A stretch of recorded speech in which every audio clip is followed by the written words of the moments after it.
Posto isso, pessoal, então agradeço muitíssimo e gostaria então de passar a palavra para o nosso mestrando, mas antes disso, só queria combinar com vocês a ordem, né? Depois que o Josias fazer sua apresentação de até 30 minutos, eu acredito que a avaliação poderia iniciar pela professora Naira, já que é a professora mais externa, né, que não participou da qualificação, e depois a professora Bianca, o professor Rodrigo, como vocês entenderem mais conveniente, certo? Acho que é isso. Podemos passar então a palavra para o Josias, todos de acordo? Perfeito. Muito obrigada. Josias, está com você a palavra, boa sorte. Obrigado, professora. Pode começar. Obrigado, eu agradeço a todos, principalmente a generosa disponibilidade dos avaliadores presentes. Quando a gente escolhe um tema para dissertar sobre ele, o título ele diz muito sobre a delimitação que a gente pretende fazer. Então, o meu tema talvez possa parecer um pouco extenso, mas ele é extenso justamente para poder delimitar naquilo que eu pretendi pesquisar e desenvolver na dissertação. Então, o título, Juízo 100% Digital, análise da implantação do Núcleo de Justiça 4.0 no Tribunal de Justiça do Amazonas sob a ótica da garantia de acesso à justiça, ele é delimitado por três assuntos principais: o juízo 100% digital, o Núcleo de Justiça 4.0 e o acesso à justiça. Então, a base da pesquisa vai ser a implementação do Núcleo de Justiça 4.0 no Tribunal de Justiça por meio do programa do Juízo 100% Digital. O Juízo 100% Digital é um amplo programa do Conselho Nacional de Justiça que instiga os juízes a desenvolverem os atos processuais e o processo em si por meio eletrônico e por meio totalmente digital, usando dos recursos tecnológicos. Já os núcleos de justiça 4.0 são unidades jurisdicionais virtuais criadas em apoio às unidades físicas ou núcleos de justiça de unidades jurisdicionais convencionais, de competência específica.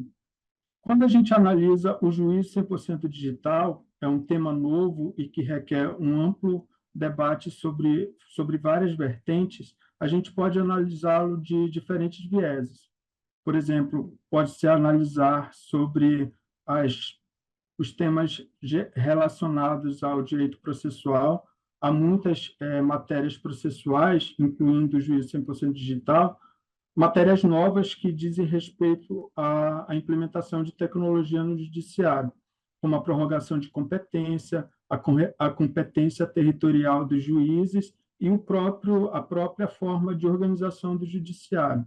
Também pode ser analisado através de um viés econômico, como a celeridade processual e a redução de custos no judiciário através do uso da tecnologia.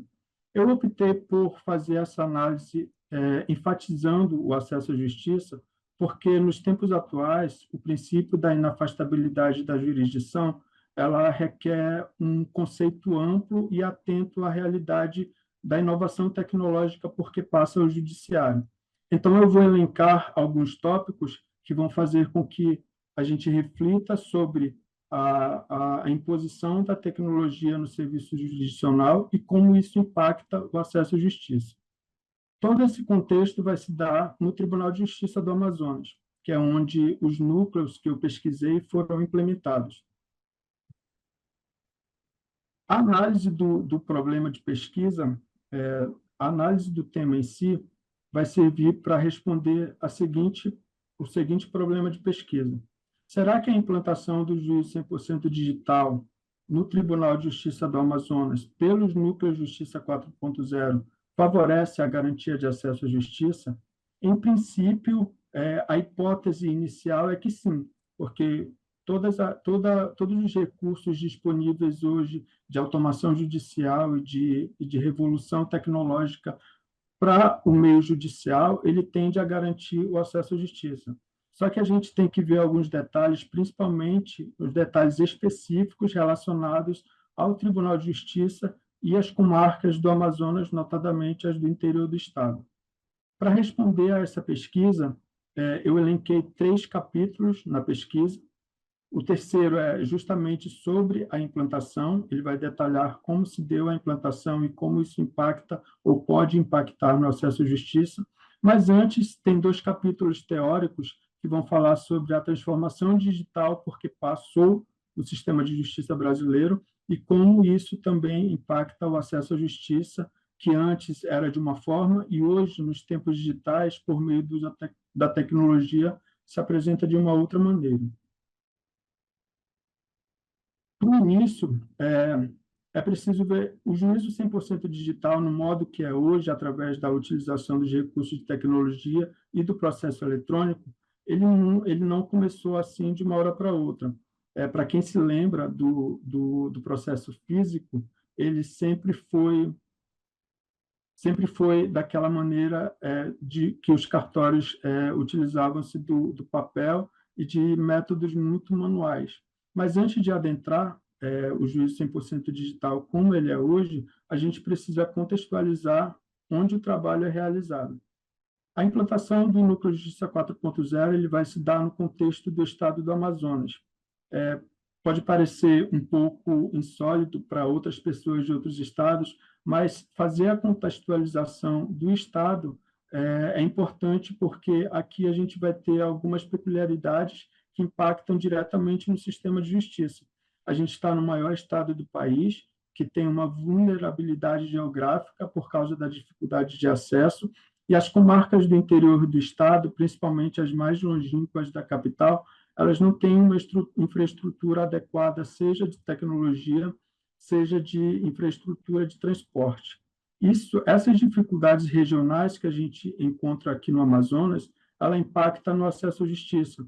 Uma pesquisa do CNJ, divulgada em 2021, através do Índice de Acesso à Justiça, ele colocou o Amazonas no penúltima posição entre os estados. Esse índice de acesso à justiça ele leva em consideração fatores humanos, sociais e também institucionais do Poder Judiciário. Ficou à frente apenas do Maranhão.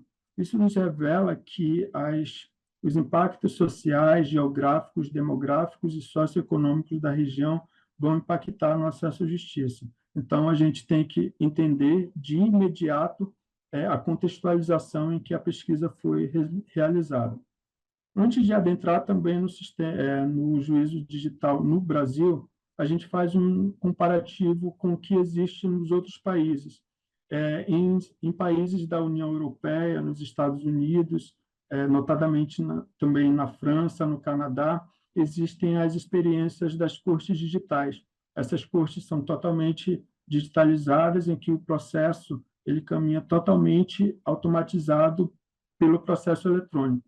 No Brasil, o objetivo do processo eletrônico e da justiça digital é ampliar o acesso à justiça, como também nos outros países. Mas a gente tem experiências também para que a justiça digital ela seja uma frente para fazer frente ao elevado custo dos processos que existem nesses países e também o custeio de advogados, que também é bem caro. Então, o objetivo da justiça digital nos outros países pode ser igual ao do Brasil no que tange ao acesso à justiça, mas ele também tenta fazer frente ao custo caro que é na justiça nesses países. No Brasil, o juízo 100% digital e a tecnologia que a gente verifica hoje no judiciário, ela vem sofrendo paulatinamente modificações com o tempo. A exploração comercial da internet a partir da segunda década de 90, ela possibilitou que os tribunais pudessem explorar os primeiros sites de tribunais e as primeiras notificações ainda pequenas em relação a usuários e advogados. As experiências das ODR, que são as resoluções de conflitos por meio online, do setor privado, influenciou bastante também no Poder Judiciário. Hoje, o processamento eletrônico ele é uma realidade no Judiciário. Todos os tribunais possuem sistemas de processamento eletrônico, tanto que em 2022, no último relatório Justiça em Números do CNJ, 99% dos processos adentraram o Poder Judiciário por meio eletrônico. Esse é só o começo do que pode ser a revolução digital que existe em curso no Judiciário. mais à frente, certamente, o uso da inteligência artificial vai influenciar diretamente no modo como a jurisdição é prestada, como já começa a ser feito em alguns tribunais do país. O processo judicial eletrônico ele influencia também no acesso à justiça, como eu vou pormenorizar daqui a pouco, mas ele influencia também diretamente na duração razoável do processo. Isso começou em 2006, quando a lei número 11.419, a lei do processo eletrônico, ela identificou e propôs que os processos nos tribunais passassem paulatinamente do processo físico para o processo eletrônico. A partir daí, os tribunais começaram a investir em processamento eletrônico, em sistemas de gestão processual. O CNJ identificou o PJE como padrão, mas como vários tribunais já tinham os seus sistemas, o PJE deixou de ser padrão e passou a operar com outros sistemas de justiça. O que faz a interoperabilidade dos sistemas é a plataforma digital do Poder Judiciário Brasileiro, que congrega todas as informações e dados desse sistema para gerar as estatísticas do CNJ e, inclusive, as metas a serem cumpridas pelo Poder Judiciário. A eficiência na tramitação dos processos certamente é um resultado que foi o mais visível do sistema de gestão processual por meio eletrônico, tanto que o CNJ aponta que os processos físicos eles duram, em média, 9 anos e 9 meses no país, no último relatório Justiça e Números, enquanto o processo eletrônico ele dura, em média, 3 anos e 4 meses. Com a instituição do processamento eletrônico em todos os tribunais, é possível hoje falar em juízo 100% digital e núcleo de justiça 4.0. O CNJ, por meio da resolução número 345, ele propôs ao sistema de justiça que, utilizando-se dos recursos digitais disponíveis, passasse a oferecer o serviço judicial totalmente por meio digital. Isso inclui o balcão virtual e também exclui imediatamente o comparecimento de partes aos fóruns. Essa possibilidade do processo tramitar totalmente em meio digital, ele também adequa as varas e os juízos a promoverem unidades jurisdicionais virtuais chamadas de Núcleo de Justiça 4.0, que foram regulamentadas pela Resolução 385 e 398. Os núcleos de justiça 4.0 eles podem ser criados através de unidades jurisdicionais virtuais próprias, que vão ter competência em alguma matéria específica, mas também podem ser criadas em unidades de apoio, que vão atuar em determinada fase do processo junto aos juízos físicos. De imediato, o juízo 100% digital ele promove a redução das despesas, promove a eficiência e a celeridade dos processamentos judiciais, além também de ampliar o acesso à justiça. Quando a gente fala em revolução tecnológica e o modo como o meio da justiça, a jurisdição é prestada, isso vai impactar diretamente no acesso à justiça, que é um direito fundamental primordial de onde advém outros direitos do jurisdicionado. O acesso à justiça, sendo direito fundamental no sistema jurídico, ele passa a ser não somente o direito de acessar ao judiciário, de ser uma porta de entrada ao judiciário, como era o conceito antigo, lá nos tempos da pesquisa de Capelletti, na década de 80. Hoje, o acesso à justiça ele tem que ser entendido como um acesso à ordem jurídica justa, em que vai ser necessário uma garantia da razoável duração do processo, eficiente, de forma adequada e sem nenhuma limitação. Com isso, todo esse arcabouço tecnológico que impacta no acesso à justiça, os doutrinadores estão chamando de uma nova onda de acesso à justiça, que é justamente formado pela inovação tecnológica em curso no judiciário, que vai fazer com que sejam transpostas barreiras relacionadas a tempo e espaço, vai aumentar a cooperação, a capacidade operacional, vai reduzir despesas e vai ampliar o acesso à justiça. O acesso à justiça pelo meio digital, ele impede ao Poder Judiciário fazer com que nenhuma pessoa fique de fora dessa revolução que está em curso. Então, a inclusão digital passa a ser um ponto importante no Poder Judiciário, porque ela vai impactar diretamente nos direitos fundamentais, a evolução tecnológica em curso vai ser necessário que se inclua digitalmente os cidadãos para que eles possam ter acesso universal ao judiciário.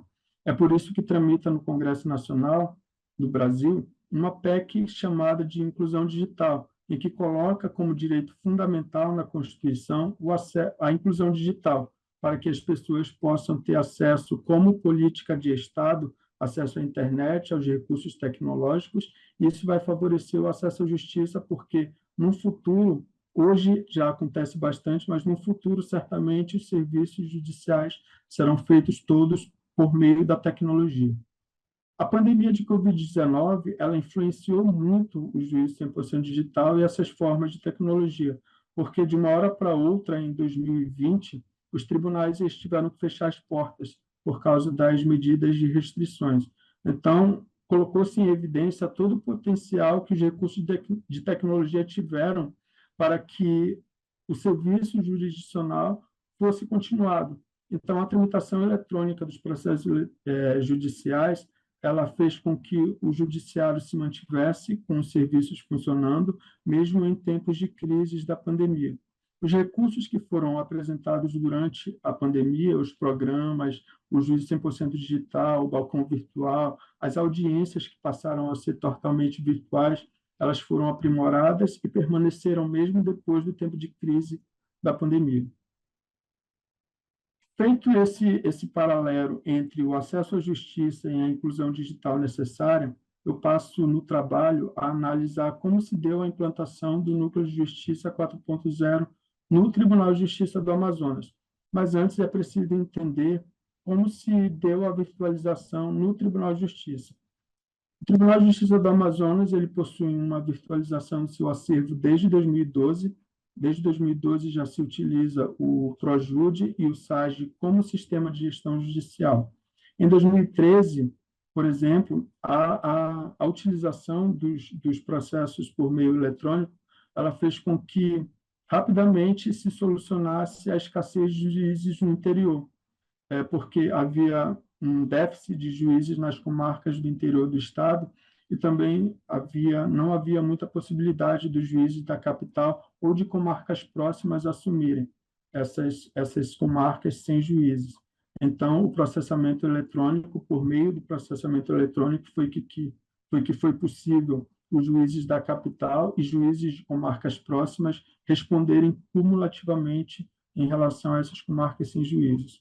Desde 2016 também, o Tribunal de Justiça já tem um núcleo de assessoramento virtual, em que um grupo de servidores presta auxílio às unidades judiciais por meio de prolatação de sentenças e apoio jurídico, também de forma virtual. Isso muito antes do juízo 100% digital, que é de 2020.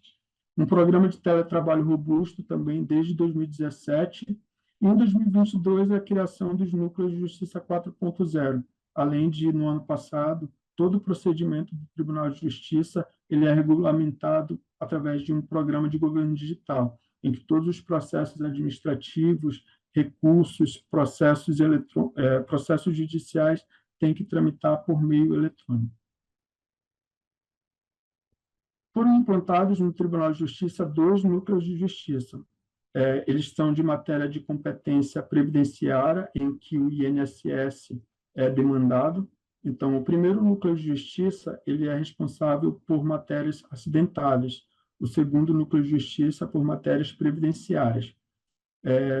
São matérias de mesma competência e a pergunta que fica é por que foram criados dois núcleos? Foram criados dois núcleos principalmente porque no Tribunal de Justiça utilizam-se dois sistemas, o interior utiliza o sistema ProJude e a capital o sistema SAGE, e também por causa de competências diferentes da capital e do interior.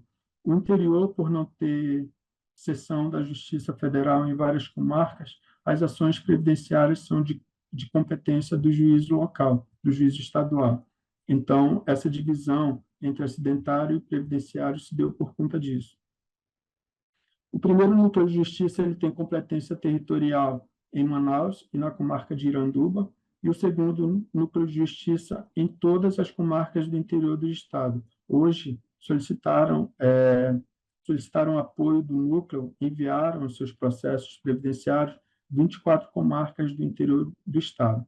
São unidades jurisdicionais 100% virtuais, sem sede física, e os trabalhadores, os servidores que atuam no núcleo, atuam de forma remota, em especialidade conforme a competência de cada um. A estrutura do núcleo é formada por 3 juízes de direito e um juiz de direito substituto.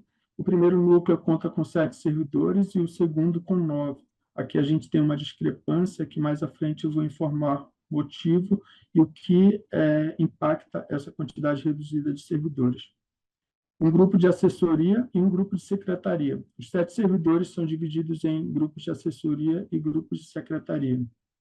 O primeiro núcleo, hoje, ele conta com mais de 4.000 processos e o segundo com mais de 2.000 processos. Então, a gente percebe que são unidades virtuais que detêm acervo considerado, praticamente igual a das várias físicas comum, e a divisão em 2 núcleos por competência maximiza a eficácia dos procedimentos, porque eles vão ter procedimentos específicos conforme cada competência. A implantação do Núcleo de Justiça 4.0 impacta também em relação à celeridade processual, que impacta também no acesso à justiça conforme o marco teórico definido no trabalho. Como a celeridade processual é almejada nos núcleos de justiça no Amazonas? Os servidores eles possuem plano de trabalho com metas bem definidas, a assessoria e secretaria têm quantidade de atos que devem fazer para que ao final do mês eles recebam a gratificação por trabalharem no núcleo. Então, esse plano de trabalho por meta ajuda bastante para que o processo ele não ocorra com muitas intercorrências, sem muita petições ou decurso de prazo excessivo. Negócio jurídico processual firmado entre a Procuradoria-Geral Federal do Amazonas e a Presidência do TJ, eles fazem com que o rito seja simplificado no núcleo de justiça. Eles têm uma portaria conjunta em que o INSS ele já coloca todo o procedimento em que ele vai atuar, as formas, os prazos reduzidos em que ele vai responder às demandas, e também as sentenças elas são parametrizadas para que facilite o juízo. No núcleo acidentário, ele tem suporte do Sejusc, porque o núcleo acidentado ele trata de processos decorrentes de acidente de trabalho. Então, é necessário perícia médica. Então, o rito simplificado, juntamente com um setor específico de perícias, já agiliza de pronto o início do processo, que já inicia-se com perícia. E também os 2 núcleos eles têm um manual de procedimentos, em que é detalhadamente colocado todos os procedimentos das atividades judiciais e cartorárias que vão ser realizados no núcleo. Então, esses procedimentos favorecem a eficiência e a economicidade dos atos processuais, colaborando, portanto, com a celeridade processual almejada. Em relação ao atendimento às partes, que impacta muito no acesso à justiça, como é uma unidade 100% virtual, o atendimento é feito também de forma eletrônica. No início, os núcleos atendiam exclusivamente por e-mail as solicitações, só que, por demanda do Tribunal de Justiça, em junho de 2023, a Secretaria de Justiça interveio e criou o balcão virtual para as 2 unidades, porque essa é uma adequação que tem que ser feita conforme as normas do CNJ. A resolução, inclusive, do CNJ, que é a 345, que dispõe sobre o juízo 100% digital, ela coloca também que o atendimento ao advogado pelo magistrado também deve ser realizado por meio do balcão virtual. Nessa situação, o que se verificou na análise da implantação?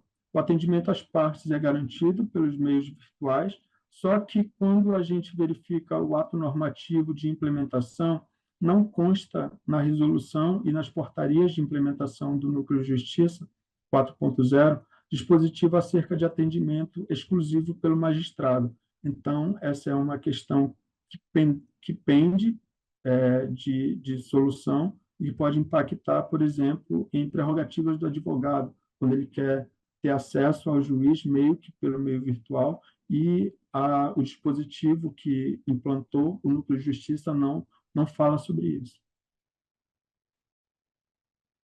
Quando a gente analisa também o Núcleo de Justiça 4.0, os indicadores objetivos dão uma noção de como está o andamento dessa unidade em relação a outros processos.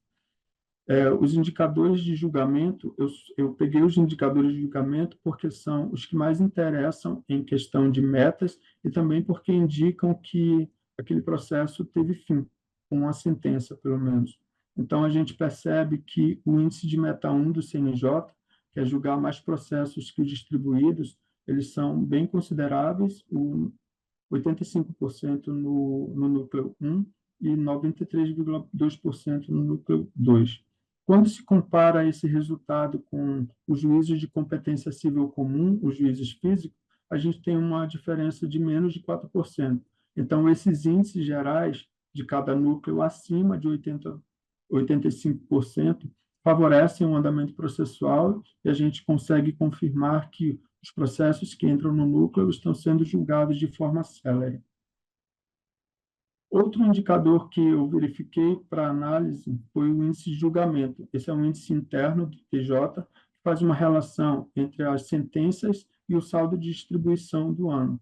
Os indicadores do primeiro e do segundo núcleo, eles têm diferença bastante considerável, mas isso é por conta de que o primeiro núcleo ele possui um número de servidores reduzido em relação ao segundo núcleo. Então, a gente tem um índice de 77% de julgamento no primeiro núcleo e 110 no segundo. Quando a gente compara por competência, o núcleo de justiça 4.0 ele tem 90% e as competências cíveis comuns, que são os juízes físicos, eles detêm um índice de 109,6%. Esses indicadores eles são disponíveis através do painel gerencial do Tribunal de Justiça, disponibilizado por meio do Power BI. Quando se analisa esse índice de julgamento acima de 90%, também é um índice muito considerável e favorável à celeridade processual, que a gente almeja também nos núcleos. Outro indicador importante que eu verifiquei é os processos antigos sem julgamento. Esses processos antigos ele tem ponto de corte a partir de 2021. Apenas 8%, apenas pouco mais de 8% de competência, de processos de incompetência do Núcleo de Justiça 4.0, eles estão sem julgamento, dos que entraram até 2021. Em comparação com a competência civil comum, que são os juízes físicos, esse índice é de 22%. Então, um índice menor que 10% significa que os processos eles não levam tanto tempo para serem julgados, favorecendo a celeridade processual e a eficiência do núcleo. Além dos indicadores que são verificados e que atestam o favorecimento da celeridade processual e de uma prestação jurisdicional adequada, os núcleos de justiça no Amazonas eles podem ir muito além do que eles são hoje, porque eles podem ser o desafio, a solução de desafios por que passa a região, por conta de deficiências estruturais, barreiras geográficas, falta de recursos humanos e superação das grandes distâncias. O juiz 100% digital, certamente, no futuro, ele tende a ser a solução para esses problemas que se verificam nas comarcas, principalmente do interior do estado do Amazonas. Só que o problema ele vai muito além do judiciário ofertar essa solução através da justiça. Ele passa por necessárias políticas públicas em que o próprio Poder Judiciário e o Estado ofertam as condições de infraestrutura necessária para que seja efetivado o juízo 100% digital. Como conclusão, verificada as formas de uso da tecnologia, é uma realidade que não se pode afastar do sistema de justiça. Porém, quando se utiliza da tecnologia no sistema de justiça, é necessário que haja a inclusão digital para maximização do acesso à justiça. Os núcleos de justiça 4.0 promovem a eficiência na prestação jurisdicional, isso por conta do rito simplificado que eles têm, do balcão virtual de atendimento virtual às partes, de plano de trabalho de meta e de metas disponíveis aos servidores e de uma rotina cartorária específica. Os indicadores também apontam que a necessidade de readequação do número de servidores, isso porque o primeiro núcleo detém um número menor de servidores do que o segundo, isso impacta nos indicadores e na forma de prestação também, e as outras especialidades concretas que se pode obter. Os núcleos podem ser a fonte para que sejam criadas várias especializadas no interior do Estado, onde normalmente os juízes só têm vara única. Também os núcleos de justiça 4.0 podem ser empreendidos para ações com procedimentos especiais, como busca e apreensão e outros ritos específicos, e também os núcleos eles podem ser direcionados a ações em massa que têm IRDR em curso, como as demandas bancárias e outras. Por fim, eu chego à confirmação da hipótese inicial, que a pergunta do problema da pesquisa era se a implantação do juízo 100% digital favorece a garantia de acesso à justiça. Verificados os itens analisados, como acesso e entrada, o procedimento adequado, a estrutura funcional, só um detalhe que o primeiro núcleo detém número de servidores menores que o segundo. A celeridade processual também foi devidamente comprovada por conta dos indicadores. O atendimento às partes ele é realizado de forma adequada, só tem que ser verificado o atendimento exclusivo pelo magistrado em relação aos advogados, e os indicadores de julgamento também atestam que os índices são favoráveis. Então, todos esses critérios, eles favorecem o acesso à justiça e impactam diretamente no serviço jurisdicional, principalmente quando a gente considera um juízo 100% digital, em que todos os procedimentos são feitos de forma eletrônica. Eu encerro minha exposição aqui, agradecendo a atenção de todos e transmito a palavra à professora orientadora que vai conduzir as arguições.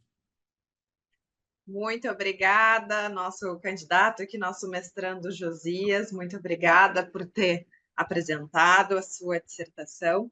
Agora eu passo a palavra para a professora Naira para que ela possa aí dar as suas contribuições no tema. Obrigada, Josias. Obrigada, professora Naira. Boa tarde, muito obrigada, professora doutora Daniela. Está me ouvindo agora? Estão todos me ouvindo?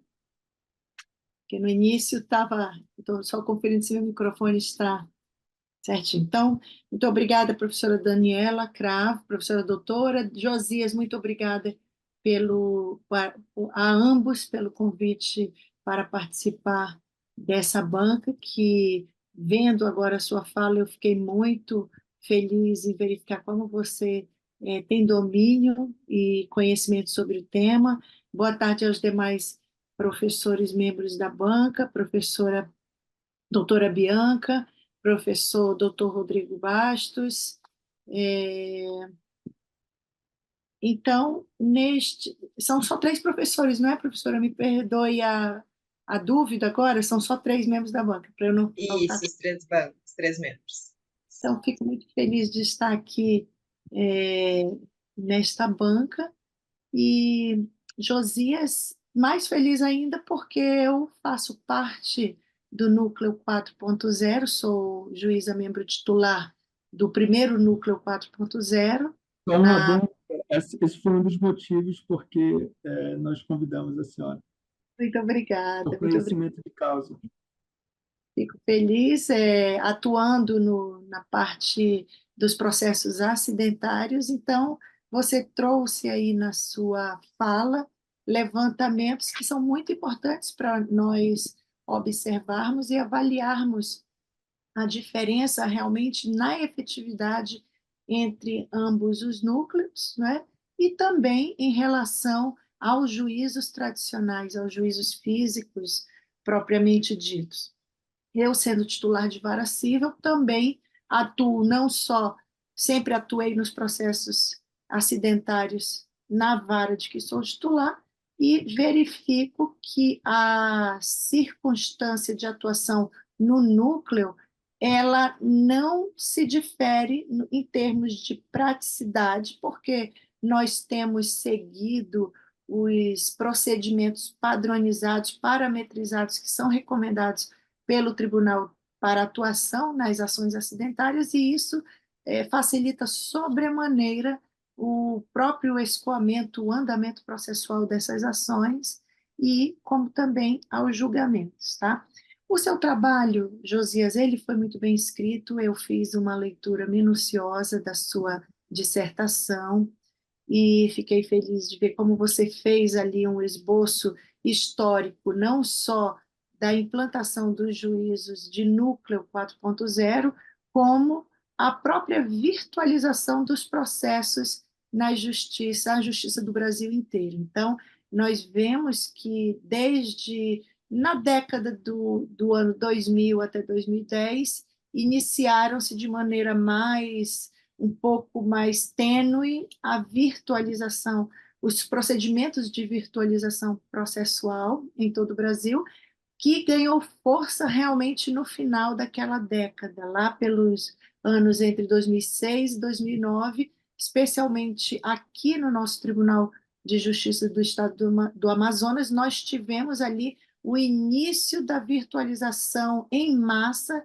de todas as varas judiciais, tanto da capital quanto do interior, a partir do ano de 2006, com, vamos dizer, digamos, uma finalização, como você bem pontuou no seu trabalho, lá pelo ano de 2012, 2013. Então, nós vemos que na década de 2010, do ano de 2010 para frente, nós tivemos a maioria das varas completando 100% a virtualização processual, mas algumas ainda estavam naquele procedimento de digitalização, porque foi um trabalho, digamos assim, braçal mesmo, em que nós tivemos que pegar todos os nossos processos físicos e alguns com muitos volumes e fazer aquela digitalização um a um para que pudéssemos alcançar a chamada virtualização, o chamado juízo 100% digital, como preconizou o CNJ nas resoluções que você mencionou com a resolução 345 e a resolução 385. Mas você fez essa linha do tempo e essa linha acadêmica de maneira brilhante para adentrar na justiça 4.0 propriamente dita e nos núcleos 4.0 que nós temos aqui.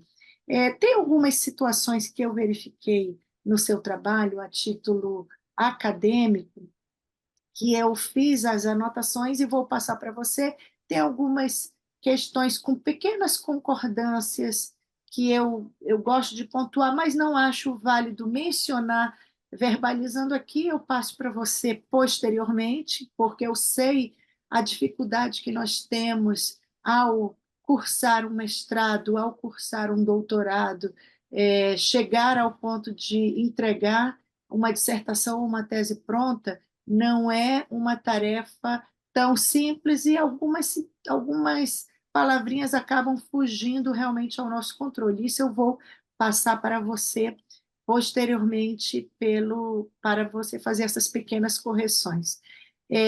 No que se refere à justiça, aos núcleos de justiça 4.0 propriamente dita, eu gostaria de fazer uma pergunta para você. Você demonstrou com tabelas, demonstrou com gráficos as diferenças, mas efetivamente você acredita que a implantação do núcleo 4.0 ela serviu realmente para a efetivação dos direitos fundamentais do princípio constitucional de acesso à justiça? Eu queria que você verbalizasse, você demonstrou gráficos, claro, mas que você me falasse se você realmente acha que isso aconteceu, essa efetivação, dadas as diferenças de percentuais de decisões e de sentenças em relação aos juízos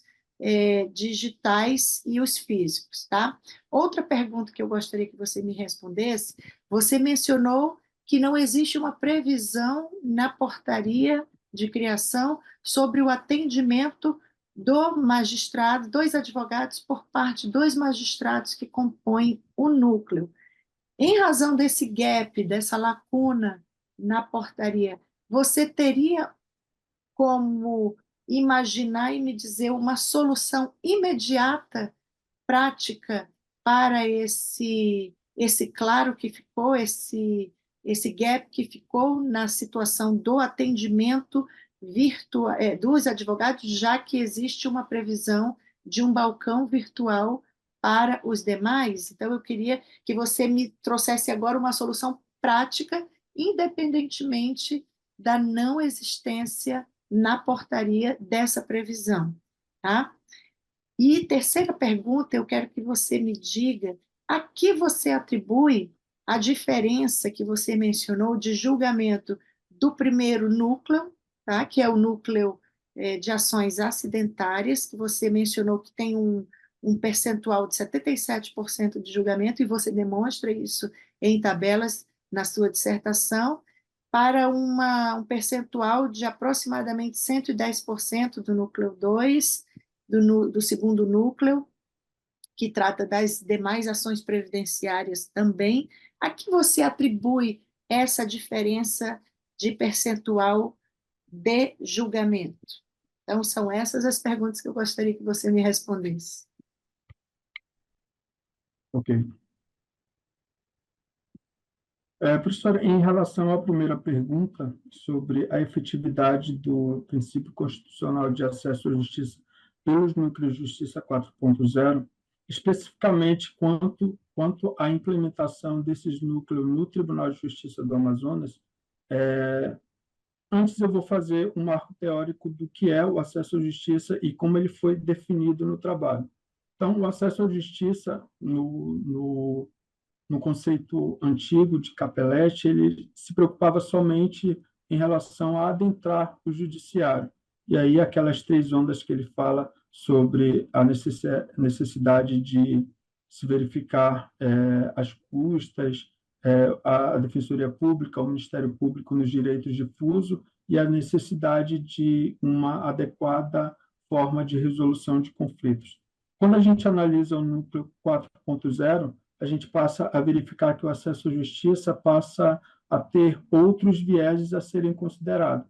A entrada para o judiciário no núcleo, ele se dá de forma eletrônica, então, quanto a isso, a gente não tem problema, porque como os núcleos acidentário e previdenciário, eles são necessariamente têm que ser representados por advogados, os advogados só adentram o judiciário se tiverem a necessária o necessário acesso ao sistema e como fazer essa entrada. Em relação ao acesso à justiça, como princípio, e se realmente ele é efetivo no núcleo de justiça, eu acredito que sim, porque ele vai ser um acesso rápido, um acesso de várias formas, e ele vai, como eu demonstrei no trabalho, ele vai ter um rito específico, um procedimento adequado. O que não seria possível se a gente estivesse falando de processos que não necessitariam da presença de advogados, porque aí o próprio usuário ele teria que ter acesso aos sistemas, acesso a uma rede de dados, e isso é que faria com que houvesse uma possível exclusão daqueles que não detêm esse devido acesso. Pode parecer algo surreal para a gente que está aqui numa transmissão online, mas a gente sabe que tem pessoas excluídas digitalmente que não possuem acesso à internet, aos recursos tecnológicos e aos equipamentos disponíveis para adentrar o judiciário ou qualquer serviço do judiciário de forma eletrônica. Então, o princípio constitucional de acesso à justiça, analisado sob a ótica do acesso à justiça por meio do núcleo 4.0, ele atende, sim, esse conceito. Só que eu trago... a hipótese inicial confirmada da pesquisa era essa, só que quando a gente vai verificar a realidade das comarcas, principalmente no interior do estado do Amazonas, a gente verifica que problemas estruturais relacionados à falta de infraestrutura adequada, as distâncias geográficas que existem entre as cidades, o meio de locomoção entre elas, isso poderia gerar realmente um entrave no acesso à justiça para essas pessoas. A justiça digital ela é uma solução adequada para esses problemas maiores que a gente verifica, só que ele passa realmente além do princípio constitucional de inafastabilidade da jurisdição, ele passa também para que aquelas populações que não detêm os recursos tecnológicos disponíveis para adentar, que a elas sejam ofertadas. E isso também transcende em relação ao princípio da inclusão digital, da necessária inclusão daqueles que são excluídos digitalmente. Então, os núcleos eles favorecem o acesso à justiça, o princípio constitucional de acesso à justiça, desde que observadas que não se pode excluir aqueles que não detêm o acesso à tecnologia, à rede de dados e à infraestrutura necessária para que possa acessar. Como o núcleo de justiça virtual no Tribunal de Justiça ele detém os núcleos favoráveis para acesso por advogados, sem precisar de postulantes, por exemplo. Então, ele é favorável, sim. Em relação à segunda pergunta, professor, é sobre as delimitações, não é isso? A segunda pergunta é sobre o atendimento pelo magistrado, dos advogados por parte do magistrado, que não está prevista na portaria. A portaria que regulamenta os núcleos de justiça, eles não falam realmente sobre a necessidade de atendimento pelos magistrados, embora a resolução do juízo 100% digital, a 345, no artigo 6º, ela especifique que o atendimento pelos magistrados deve ser feito também pelo juízo, pelo balcão virtual. Embora o ato normativo do Tribunal de Justiça não fale sobre isso, a gente faz uma interpretação mais extensiva e vai achar a solução na resolução do CNJ, através de um argumento interpretativo. Só que uma solução para esse problema seria a seguinte: hoje o núcleo ele faz atendimento por e-mail, os advogados enviam as solicitações dele e se for uma coisa simples de movimentação processual, já é facilmente dado movimentação. Se for necessário falar com o juiz, a gente está falando de ações previdenciárias que já têm um rito todo parametrizado pelas portarias conjuntas entre o Tribunal de Justiça e a Procuradoria Federal, mas se houver necessidade de um advogado, por exemplo, ter acesso ao magistrado, o núcleo ele pode agendar um horário com o magistrado e, através daquele horário, fazer o atendimento virtual com o magistrado. A porta de entrada continua sendo o servidor pelo balcão virtual, os servidores fazem atendimento pelo balcão virtual, embora não haja previsão para que o magistrado atenda especificamente o advogado de forma exclusiva, mas fazendo referência à resolução do CNJ, isso pode ser resolvido com o agendamento de uma reunião virtual com o magistrado, como define também a resolução do CNJ. Ele pede para que esse atendimento ocorra em até 48 horas. Então, ainda que seja silente a resolução e a portaria do Tribunal de Justiça do Amazonas, nada impede que o servidor ele agende um horário com o juiz de forma eletrônica pelo balcão virtual e supra essa lacuna facilmente. A lacuna está na resolução específica do TJ, mas se a gente for fazer referência à resolução mais ampla do CNJ, ele indica essa possibilidade. Então, se o juízo 100% digital, o núcleo de justiça 4.0, ele deve seguir todas as diretrizes do juízo 100% digital. Se a gente for olhar na resolução do CNJ, a solução está aí. Então, ele pode ser muito bem implementado. Só agendar com o juiz um atendimento virtual e o problema é resolvido. Em relação à diferença de percentual de julgamento do primeiro núcleo para o segundo núcleo, um dos fatores que eu verifiquei, eu não detalhei muito, porque é algo muito interno, seria muito dispendioso elencar ele, é a forma como os processos foram distribuídos ao núcleo. No primeiro núcleo de Justiça 4.0, os processos eles vieram do SAGE, na capital, e Iranduba, que é onde funciona o sistema SAGE. Então, a distribuição desses processos foi feita de forma automática. Todos os processos que não tinham sentença, eles migraram para a competência em uma das 3 unidades do, do núcleo. Em relação aos processos do interior, e aí a gente está falando do segundo núcleo, não foi feito de uma forma automática. O que aconteceu? Para formar o acervo processual do segundo núcleo, os diretores de secretaria enviavam uma relação imensa de processos. O núcleo, através de verificação de elegibilidade, ia verificar os processos que cabiam ao núcleo.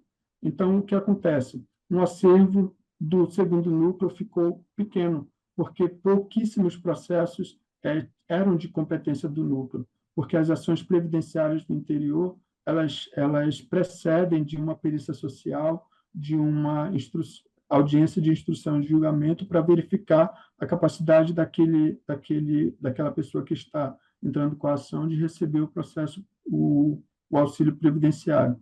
Então, a primeira diferença é a diferença de acervo. O primeiro núcleo detém um número muito maior, mais de 4.000 processos, o segundo núcleo detém um número de 2.000 processos. Um outro fator que contribui para isso é que o segundo núcleo ele iniciou com apenas 5 comarcas no início, lá em 2022.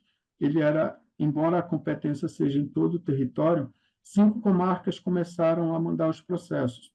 E o que aconteceu? Quando foi expandido para as outras comarcas do interior, hoje ele já soma 24 comarcas. O que aconteceu? Os diretores de secretaria do interior enviavam praticamente todas as ações previdenciárias para o núcleo. Quando chegava no núcleo, era verificado que o núcleo não tinha competência porque precisava de uma perícia social, de uma perícia médica, e o processo retorna para a comarca de origem. O que acontece nesse intervalo? O processo ele vem para o núcleo. Então, quando ele volta, ele é suspenso, porque ele volta para a distribuição, para ser encaminhado para a comarca do interior, e é lançada uma movimentação de suspensão. Esses processos não contam no índice de julgamento do Tribunal de Justiça. Então, como tem muitos processos suspensos pendentes de voltar à comarca, porque não são elegíveis para o núcleo, ele faz com que essa relação entre processos sentenciados e processos em andamento que não estão suspensos faz com que o índice seja acima de 100%, porque tem muitos processos suspensos aguardando retorno para a comarca do interior, porque não são elegíveis para o núcleo, e também por causa da diferença de acervo. A tendência é que, conforme entre novas comarcas, esse número ele se mantenha e fique de igual para o primeiro núcleo. Mas são esses 2 fatores que fazem essa diferença. A diferença no acervo e vários processos suspensos de processos que não são elegíveis para o núcleo, que devem voltar para a comarca de origem no interior. Muito obrigada. Parabéns, viu, Josias, pela sua fala, tá? E muito obrigada, fico muito feliz mais uma vez falando de ter participado da sua banca e ao lado da professora doutora Bianca Farias, do professor doutor Rodrigo Bastos, e devolvo a palavra também agradecendo a professora Daniela Cravo, devolvo a palavra e parabenizando o seu orientando e a sua orientação. Toda certeza Obrigada. Muito obrigado, senhor. para esse resultado. Obrigada, professora. Nós que agradecemos. E agora passo imediatamente, professora Bianca ou professor Rodrigo? Qual que vocês... Bianca, por ordem alfabética. Então, professora Bianca, as mulheres aí coordenando, e depois, ao final, o professor Rodrigo vai finalizar. Então, muito obrigada mais uma vez. Professora Bianca, passamos a palavra para você e agradecemos de novo. Obrigada. Boa noite a todos. Quero começar aqui minha fala agradecendo muito a professora Daniela, mais uma vez pelo convite. Já tinha tido a honra de integrar a banca de qualificação de Josias. Quero, nessa oportunidade também, mais uma vez, cumprimentar o professor Rodrigo professora Naira, que estou tendo o prazer de conhecer nessa noite, e cumprimentar, sobretudo, Josias, como disse na qualificação, e reitero agora com muito mais razão, não só pelo trabalho que hoje a gente analisa e submete a essa banca, mas pela sua trajetória acadêmica. O seu trabalho é resultado do estudante que você foi durante todo o seu mestrado. Eu tive a oportunidade, a alegria de ser professora do Josias em uma das disciplinas, fazem parte do programa de mestrado, e pude verificar bem de perto a qualidade do Josias escrevendo, a dedicação, a competência. Isso, claro, né, se reflete nesse trabalho final, sobretudo quando você tem uma orientação de qualidade de uma pessoa tão dedicada, tão competente, tão amiga quanto a professora Daniela. Então, essa noite é uma noite de celebração, sem dúvida nenhuma, e quero cumprimentar muito você e a sua orientadora pelo trabalho. Sempre que a gente tem um excelente trabalho, é porque a gente teve também uma ótima orientação. Uma coisa está sempre muito ligada à outra. Seu trabalho, Josias, como eu já tinha falado até na sua qualificação, tem uma leitura boa, fluida, fácil. Essa é uma característica sua, você escreve muito bem. E você fez o dever de casa muito direitinho. É muito bom quando a gente vem para uma banca de defesa e o nosso mestrando observou tudo que de fato foi colocado por ocasião da qualificação. Isso simplifica muito a sua vida, e também torna aqui um prazer imenso, né? A nossa vida, minha, do professor Rodrigo, de maneira muito especial, para a professora Naira, o seu trabalho é inédito, mas a gente já vinha acompanhando sua evolução, e foi uma grande alegria perceber que, de fato, você trabalhou o texto à luz de tudo que foi dito. Então, você fez lá a introdução daquela breve análise de direito comparado, que foi um dos pontos que a gente destacou na qualificação. Isso é um trabalho de mestrado, precisa ter alguma análise comparativa, ainda que o seu recorte não seja propriamente um recorte de direito comparado. Você ajustou a sua bibliografia, que é uma coisa muito bacana. Com relação à forma, Josias, só duas questões para depois você pensar se for publicar o seu trabalho. Eu continuo achando a introdução muito longa. A sua introdução tem exatamente 7 páginas. Eu sei que acaba sendo assim, talvez até por um perfeccionismo seu, né? No afã de já antecipar para a banca, para os leitores, todos os seus tópicos, o seu problema de pesquisa, que está bem claro agora, direitinho para a gente, a sua hipótese. Eu acho que você acabou falando muita coisa na sua introdução, mas isso só para você pensar, não é propriamente um problema. Acho que a introdução pode ser mais concisa. Uma outra sugestão, Josias, é que você faça o mesmo exercício que você fez com a legislação, também com a parte de doutrina. Passa tudo para nota de rodapé, porque a sua legislação foi para a nota de rodapé. Acho que você não tem um artigo de lei sendo citado no corpo do texto. Você realmente colocou tudo em nota de rodapé, limpando muito o texto, ficou muito mais bacana, mas as citações doutrinárias ainda estão, vez ou outra, no corpo do texto. E aí fica até um pouco confuso, porque eu não sei qual foi exatamente o seu critério. Ora está em nota de rodapé, ora as citações doutrinárias estão no corpo do texto. Então, estabelece aí um padrão. Você chama tudo que é doutrina, né, para o corpo do texto, que não me parece o melhor modelo, ou você coloca tudo realmente na nota de rodapé para a gente só ficar com o Josias Gadelha ali no texto principal lendo. Essa é uma arrumação para publicação que eu acho que você faz com muita facilidade. E quanto ao seu tema, Josias, eu acho que, tirando isso, o trabalho realmente é bem bacana, é muito legal, é muito técnico, é muito sério. Você pesquisou, você levantou. A questão que eu coloco aqui para a gente conversar e para lhe ouvir sobre a questão é a seguinte: você entende que o que você está propondo, e você fez sua análise, claro, né, dentro da realidade do seu recorte metodológico, funciona de igual maneira em todas as regiões de um país tão amplo quanto o Brasil? Acho que os desafios são similares, sem dúvida, né? A questão da limitação tecnológica, que você bem colocou, há mais em alguns lugares, um pouco menos em outros. Mas a minha questão é a seguinte: você acha que dá para gerar essa chave simultaneamente em todos os lugares?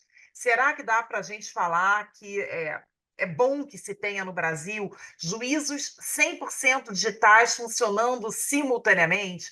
Você acha que essa transição tem que ser paulatina? Você imagina que a gente tem que ter algum aspecto objetivo como parâmetro para fazer essa conversão, sem, por óbvio, comprometer o acesso à justiça, né, que foi uma preocupação sua no trabalho, em estabelecer uma leitura dos juízos 100% digitais como mecanismos implementadores do acesso à justiça e não o contrário, não como mecanismo de exclusão do acesso à justiça. E aí a questão é, num país que tem tantas diferenças culturais, tantas diferenças econômicas, que é tão extenso territorialmente, que é tão diverso, você imagina que a gente tem que fazer isso por etapas, que, de repente, o regionalismo tem que ser considerado dentro dessa realidade, que a gente possa ter convivendo em algum momento juízes 100% digitais e juízes 100% analógicos, ou não? Isso tem que acontecer de maneira única,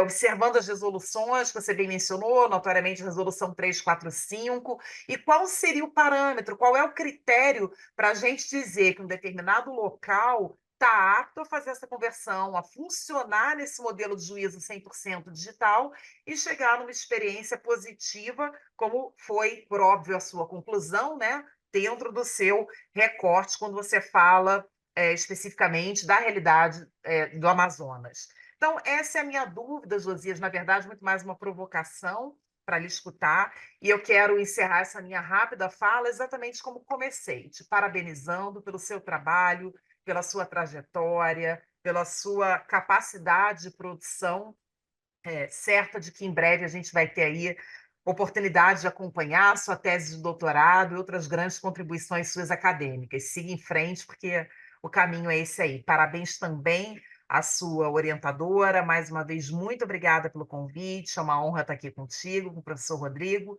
com a professora Naira nessa noite. Eu devolvo, então, a palavra à professora Daniela. Nós que agradecemos e, Josias, te passo imediatamente aí para responder a professora. Ok, professor, obrigado pelas considerações. Primeiro, não é possível fazer de uma forma equânime para todo o sistema de justiça, principalmente por conta das diferenças regionais e que a gente observa no país. Eu fiz questão de colocar, isso foi uma sugestão também do professor Rodrigo na qualificação, de colocar de início o contexto em que os núcleos eram analisados aqui no Amazonas, porque, diferentemente, por exemplo, de comarcas do sul do país, em que de uma comarca para outra é só pegar uma estrada e você já está em outra comarca, a realidade do interior do estado do Amazonas é bem diferente. Para ir de uma comarca a outra, ou você pega um avião ou dias de barco e ainda precisa verificar que as distâncias geográficas entre os centros dos serviços judiciais e as comunidades ribeirinhas, as comunidades indígenas, é bem distante. Então, já com essa diferença que se tem regionalmente, não é possível colocar um sistema de justiça que seja 100% digital, virtual, de forma igualitária para todo o país. Inclusive, na pesquisa do CNJ, que faz o levantamento do índice de acesso à justiça, ele destaca bem que essas diferenças regionais, sociais, socioeducacionais, econômicas, ele interfere diretamente na forma como o acesso à justiça vai se dar. Então, se a gente for falar de um acesso à justiça digital no interior do estado do Amazonas, em que em algumas comunidades se discute ainda a presença de energia elétrica, a gente não vai ter possibilidade de ofertar um serviço judicial de forma eletrônica ou virtual, o que é diferente de uma cidade, por exemplo, do interior de São Paulo, que, embora seja uma cidade de interior, detém toda uma infraestrutura de rede de dados, infraestrutura de possibilidade de locomoção. Então, para possibilitar a justiça 100% digital, não se faz possível de uma forma única, observadas as realidades de cada região. Em relação ao objetivo da justiça digital, os critérios objetivos que a gente coloca para que seja feita essa transição para um juiz 100% digital é justamente a especialização. só vai para o núcleo de justiça 100% digital matérias especializadas. Então, matérias, por exemplo, complexas, como de família, como outras matérias que detêm procedimentos processuais mais complexos, eu não imagino que seja tão necessário que se inclua em núcleo de justiça 4.0 ou que se faça os procedimentos totalmente por meio do juízo 100% digital. O que pode acontecer, e aí é um critério objetivo de especialidade de ações. Por exemplo, existem muitas ações no Tribunal de Justiça que abarrotam o judiciário, mas que nem deveriam estar no judiciário, ou se tivessem, eram procedimentos que facilmente seriam observados com a justiça digital, como, por exemplo, as execuções fiscais, que são a maior parte do acervo processual, eles poderiam ser feitos por núcleos específicos, as ações que demandam muito ações de consumidor, por exemplo, as demandas bancárias, algumas ações que já são bem específicas e têm entendimentos consolidados, eles podem tramitar perfeitamente por meio do juízo 100% digital. Agora, em todas as especialidades, em todos os ramos da justiça, realmente, embora seja o que os especialistas falam para que seja um futuro distante, que toda a justiça seja prestada e os serviços judiciais todos sejam digitais, eu acredito que ele deva se ater realmente a essa especialidade. As matérias mais complexas e que têm procedimentos judiciais mais abrangentes, eles tendem realmente a continuar no juízo comum, no juízo físico que a gente coloca. Em relação à possibilidade desse acesso à justiça ser universal, como a senhora colocou na terceira pergunta, ele não é possível, não é uma possibilidade que se vislumbra de imediato, justamente porque a gente tem aqueles excluídos digitais que não têm acesso à tecnologia. Então, para que isso seja possível, esse acesso seja universal, não basta somente que o judiciário coloque o sistema de justiça de forma digital.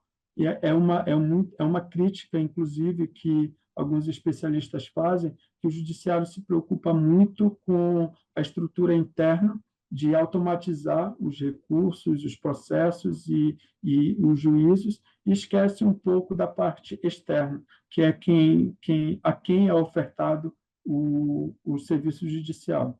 Então, essa possibilidade de acesso universal pelo juízo 100% digital só vai ser possível se o direito fundamental de acesso à justiça for plenamente observado, em concomitância com um direito fundamental de inclusão digital, porque, como é proposto em uma proposta de emenda à Constituição que tramita no Congresso, a partir do momento que a inclusão digital for um direito fundamental, essa é uma discussão muito presente na Europa, por exemplo, o Estado ele é compelido a implementar políticas públicas para que toda a população, por ser um direito fundamental, ele deve ser irrestrito à população, toda a população tem acesso a esse serviço.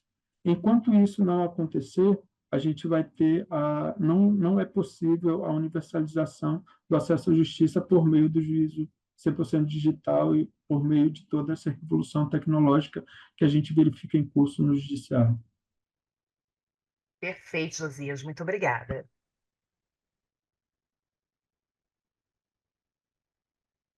Obrigada, Josias, professora Bianca. Agora passamos, então, para o professor Rodrigo.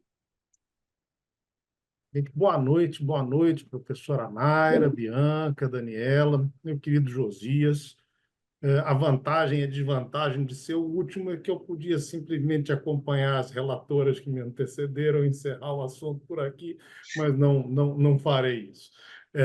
Primeiro, quero te dar os parabéns. Eu fico muito feliz de ver um trabalho de fôlego desses, realmente bem feito. Você se dedicou e a dedicação gerou frutos. O trabalho está, de fato, excelente. Não tem como deixar de parabenizar a Daniela, sua orientadora.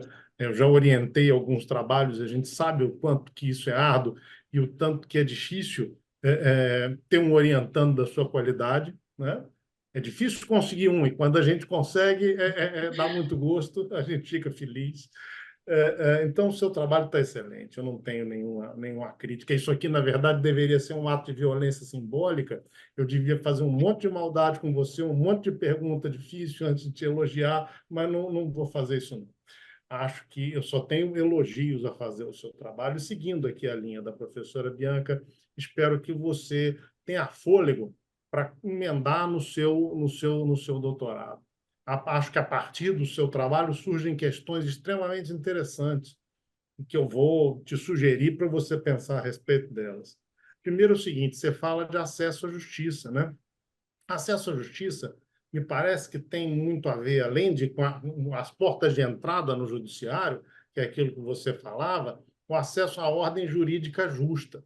E a ordem jurídica justa, no meu ponto de vista, posso estar enganado, ela pressupõe uma decisão judicial individualizada, com uma fundamentação substancial, respondendo a todas as questões que são suscitadas pelas partes no curso do processo. E eu fico em dúvida se a gente consegue fazer isso com os procedimentos padronizados da Justiça 4.0, do juízo 100% digital. Veja, eu não sou um entusiasta, eu não vou ficar feliz vivendo num mundo com um juízo 100% digital. Quando você falava assim, quem se lembra do processo físico? Eu me lembro, eu me lembro. Eu me lembro do susto que eu levei quando eu era estagiário no Fórum do Rio de Janeiro e fui ver o andamento de um processo e o escrevente me disse assim, o processo está na costura. Eu falei, o que seria isso, meu Deus? Costura. E era costura mesmo, a petição era costurada com a linha e com a agulha. Era verdade, não era uma coisa assim, né?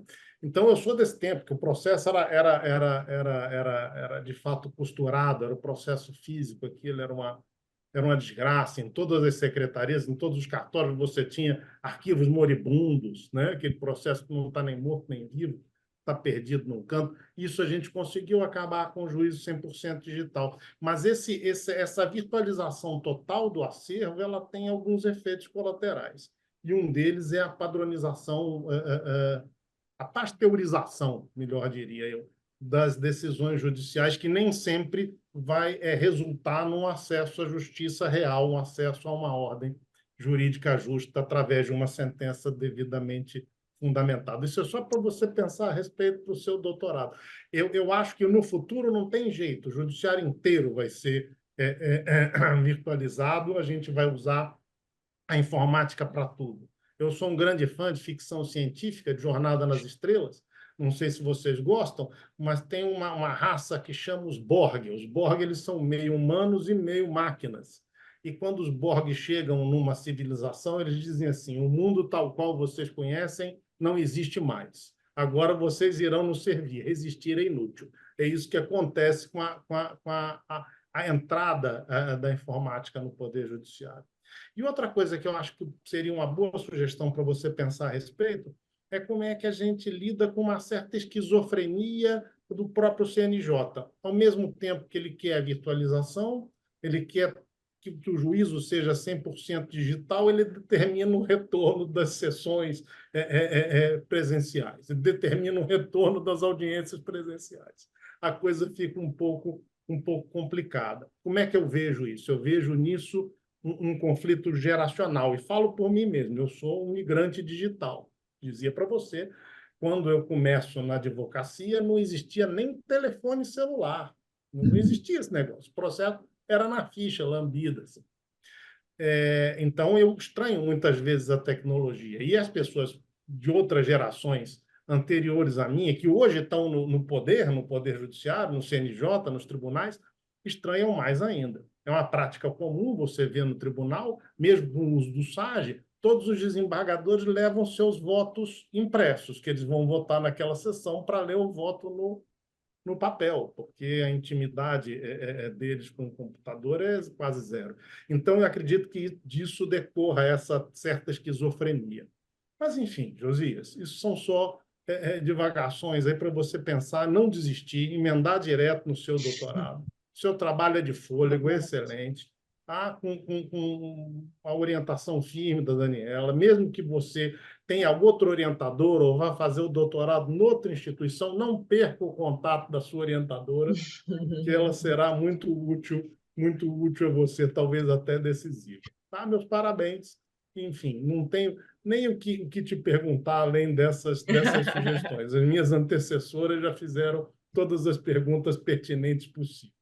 Muito obrigado pelo convite, muito obrigado pela companhia de vocês nessa nossa segunda-feira. Nós que Obrigado agradecemos, professor por levar em José. conta todas as suas considerações. Muito obrigado. Obrigada, Josias. Obrigada a todos vocês. Eu só tenho a dizer que eu sou só uma sortuda aqui, porque eu tive muita sorte e realmente gratidão por ter um orientando tão dedicado, tão gentil, tão cordial. Olha, eu acho que isso a gente tem que registrar mesmo, porque não são todos que são assim. Eu até sou suspeita, vários dos meus orientandos são ótimos, mas o Josias é um dos mais excepcionais, porque ele realmente é um guri proativo, ele não espera, ele já vem, ele já traz tudo pronto. E, além disso tudo, a qualidade, né, do texto dele e enfim, de seguir todas as sugestões, né, que nem a professora Bianca falou, que ele seguiu tudo que foi dito na qualificação. Então, só agradecer. E eu acho que, pessoal, professores, né, acho que a gente poderia já migrar para outra sala. Vocês receberam ali no e-mail. Qualquer coisa, avisem que a gente pode auxiliar. E, Josias, então, aguarde um pouco, que vamos deliberar aí sobre o seu futuro. Mas, se Tá Deus certo. quiser, vai dar tudo certo. Até em breve estaremos de volta. Ok. Aguardo vocês lá, professores. Até logo. Até mais. Professor, caso nós saímos dessa sala, ela vai encerrar essa sala, Isso, aí encerra. E daí outro depois a gente vai para a próxima e depois retornamos de novo para essa sala. depois... Ah, tudo bem, tá certo, tudo bem, saindo então. Tá? Beleza.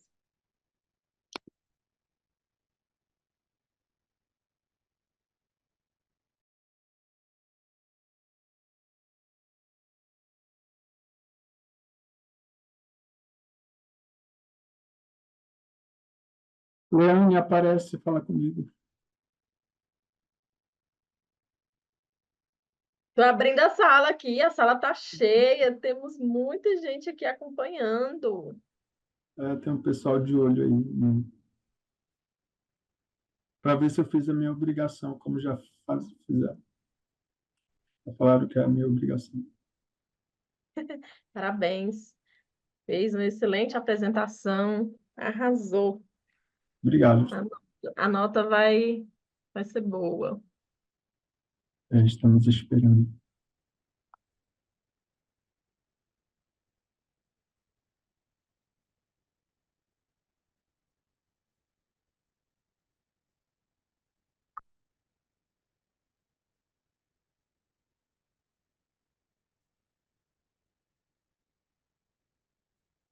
Ninguém quer abrir a câmera, Josias. São seus convidados, hein? Estão escondidos eles.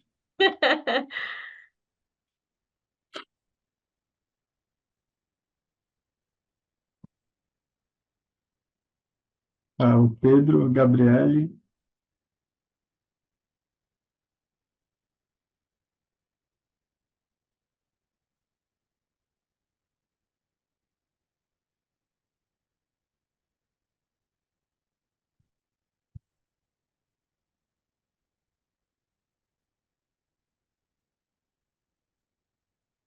O pessoal tá que manda coraçãozinho, mas ninguém liga a câmera para parabenizar o Josias. Gente, apareça aí, pessoal. Deixa eles, depois eles estão falando.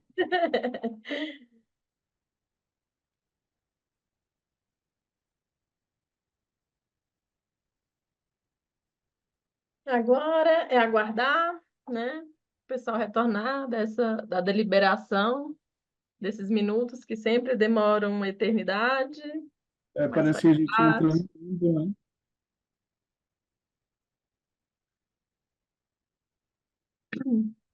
Quando eles retornarem, eu espero que eles já assinem lá no momento da deliberação, aí você já recebe o atestado da banca para assinar também. tá? E se você já puder Sim. assinar hoje, eu agradeço. Assim que terminar aqui também, eu já mando o link do formulário para você solicitar o seu diploma. Sim.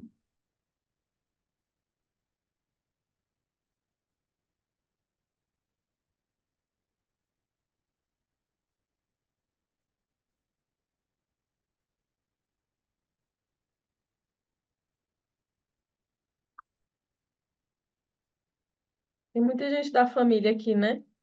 Prestigiando esse momento. Eu consigo ver algumas aqui, Tem realmente. Alciene Gadelha, Alderlan, Tem Amanda, Emerson Gadelha. Emerson Gadelha, Guilherme Duarte, mestrando, Lourenço, Luciano, Amanda, Só está escondidinho ali. é,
Estamos todos já?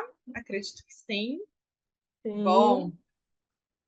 Josias, então, com muita felicidade, com uma alegria imensa, Queria dizer que seu trabalho foi aprovado, você agora é mestre pela Ambra, e gostaria de dizer que a banca avaliou e chegou ao consenso unânime por te atribuir a nota máxima, que é 100 aqui na Ambra, e a banca, né, recomenda fortemente a publicação desse trabalho, contém dados importantíssimos para a evolução, não só do tribunal de vocês, mas como para a evolução da justiça de todo o Brasil, num tema que é o tema do momento, que é o que o CNJ está, né, investindo, promovendo e fomentando. Então, acho que tem uma janela de oportunidade incrível.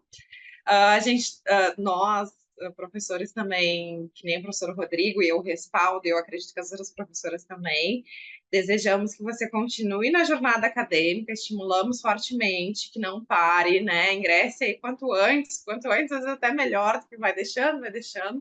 Então, ingresse doutorado, tem um futuro brilhante como um profissional, como um acadêmico, você cumpre todos os requisitos e atende todas as expectativas desejadas por uma instituição, pelos professores, pelos orientandos, e eu tenho certeza que no tribunal é da mesma magnitude esse teu atendimento, da tua excelência como pessoa, como profissional e como acadêmico. Então, da minha parte é isso. Vou deixar aqui a oportunidade, se os outros professores quiserem contribuir com alguma sugestão final. Agradecer, parabenizar e desejar que você celebre e comemore este momento. Parabéns.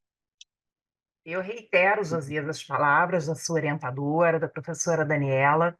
Não é fácil chegar até esse momento de defesa, muitas renúncias têm que acontecer, muita dedicação. Você cumpriu todas essas etapas com excelência. Então, siga em frente. É uma honra ter feito parte de um pedacinho da sua trajetória.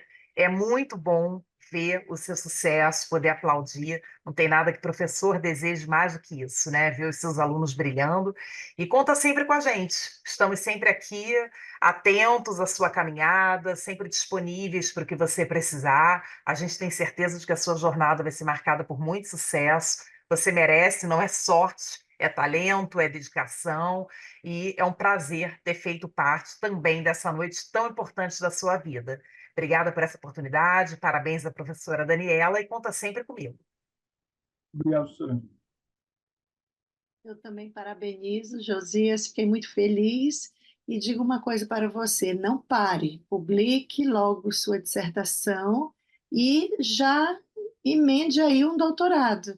Não para pensar, não, porque quando a gente para pensar, a gente não quer mais estudar. Então, já vai engatar no doutorado para prosseguir na sua jornada acadêmica, que é muito profícua e vai trazer muitos bons frutos para você e para todos que lhe rodeiam, tá? Parabéns e sucesso profissional.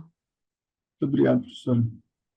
Josias, Daniela, mais uma vez, parabéns. Josias, seguindo aqui a professora Nara, não desiste, começa de uma vez esse doutorado, faz logo uma prova, se inscreve no negócio, não pensa duas vezes, não.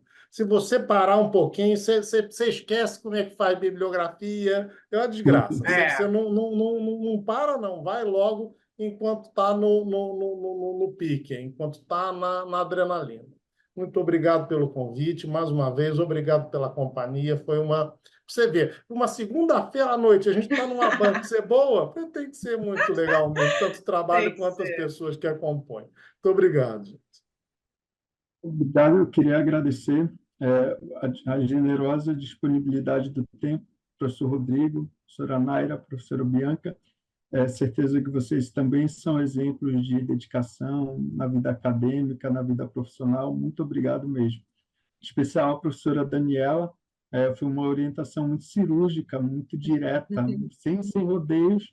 Então, isso ajudou muito, porque eu levava as propostas para ela e ela prontamente atendia e pedia as coisas diretas, sem rodeios. Então, isso facilitou muito, uma orientação muito precisa, muito escorreita. Muito obrigado mesmo, professor. Obrigado, Leânia, todo o apoio da Ambra, o suporte, todo o acompanhamento durante essa jornada. Eu só tenho a agradecer. Muito obrigado mesmo. Verdade. Obrigada, Leânia. Obrigada e nossos agradecimentos à Ambra, que tornou isso tudo possível essa noite aí de incrível e de muito prestígio. Parabéns, Josias. Vejo que tem vários colegas aqui participando e aí vendo aí teu sucesso. Isso demonstra também que é uma pessoa muito, muito querida junto aos seus colegas. Acho que Obrigado. é isso, né, pessoal? Finalizamos. Muito sucesso. Então é isso. Até mais. É isso, Até mais. Muito gente. obrigado Boa pela noite. participação. Parabéns, Até mais. Josias. Obrigado, Boa Leandro. Comemore. noite. Comemora, Josias. Boa Obrigado. noite, pessoal. Até mais. Tchau, Obrigadão. tchau. Tchau, Tchau, tchau. tchau.